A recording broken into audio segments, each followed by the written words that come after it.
காசை கொடுத்து அனுப்பிச்சு பொருள் வாங்கிட்டு வர சொன்னா சரியா வாங்கிட்டு வர மாட்டாங்க சார். என்னது நான் உங்ககிட்ட எத்தனை வாங்கிட்டு சொன்னேன்? 2.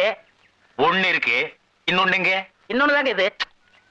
ஏன் எண்ணி வாங்கிட்டு வரது இல்ல? அவங்க கரெக்டா கொடுப்பாங்கன்ற ஒரு தாட். அதே மாதிரி எடுக்கணும். 100 சரியா இருக்கு, கொண்டு போ. ஒரு நம்பிக்கை தான்.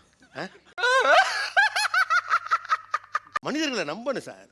அவங்களா கொடுத்துருவாங்க, நம்ம அதெல்லாம் எதுக்கு கேட்டுக்கிட்டு.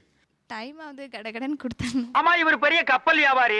போட டைம் ஆகுது. என்ன கிளாஸ் படிக்கிறீங்க? 10th. எவ்வளவு மார்க் மேக்ஸ்ல? 95. எது? 95. 100க்கு 95 வாங்குற புள்ள தான். அப்ப டக்குன்னு அங்க ஒரு கால்குலேஷன் இருக்குல்ல, அப்ப இங்க ஒரு கால்குலேஷன் தோணல. நீதான்டா புள்ள சார். அவங்களுக்கு எல்லாத்துலயும் சோம்பேறி தானே சார். எல்லாம் கொழுப்புடி.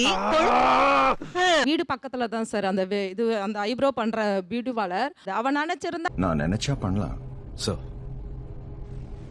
ஆனா பண்ண மாட்டேன். தனியா போய் பண்ணிட்டு வந்திருக்கலாம்.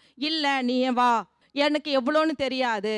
அப்போ அவளுக்கு எனக்கு ரொம்ப கஷ்டமா இருக்கு. ஒத்த ரோசா பிள்ளைய ரொம்ப அற்புதமா வளர்த்திருக்கம்மா, நீ ரொம்ப அழகா வளர்த்திருக்க. நன்றி. அப்போ ஒரு சின்ன இடத்துக்கு கூட அவளுக்கு போக தெரியலையே, ஒரு சப்போர்ட் தேவைப்படுது அந்த இடத்துல அப்படின்ற ஒரு வருத்தம் இருக்கு சார். நெஞ்சமெல்லாம் பொண்ணா இருக்கு தம்பி, மறக்க முடியல.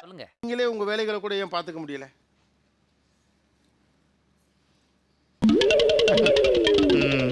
ஆக்சுவலா இந்த ஜெனரேஷன்ல இந்த ஸ்கில் ஒரு பிரச்சனை என்னன்னா, செத்த நேரம் அமைதியா இருந்தா விட்டுருவாங்க. சொல்லணும். இவ்வளவு அதிகாரமா கேக்குறானே, தப்பா சொன்னா கொன்றுவானோ. அப்படி இல்லை சார், நான் கொஞ்சம் ரிசர்வ் டைப்பு.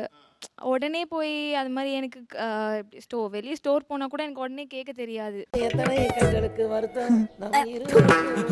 ரிசர்வ் டைப்புங்கிறதுனா கலகலன்னு பேச மாட்டாங்க. இது நீங்கள் போகிறீங்க, ஐப்ரோ பண்ணுறதுக்கு எவ்வளோன்னு கேட்க போகிறீங்க, இவ்வளோன்னு சொல்ல போகிறாங்க, ஐப்ரோ பண்ண போகிறாங்க, காசு கொடுக்க போகிறீங்க, வர போகிறோம்.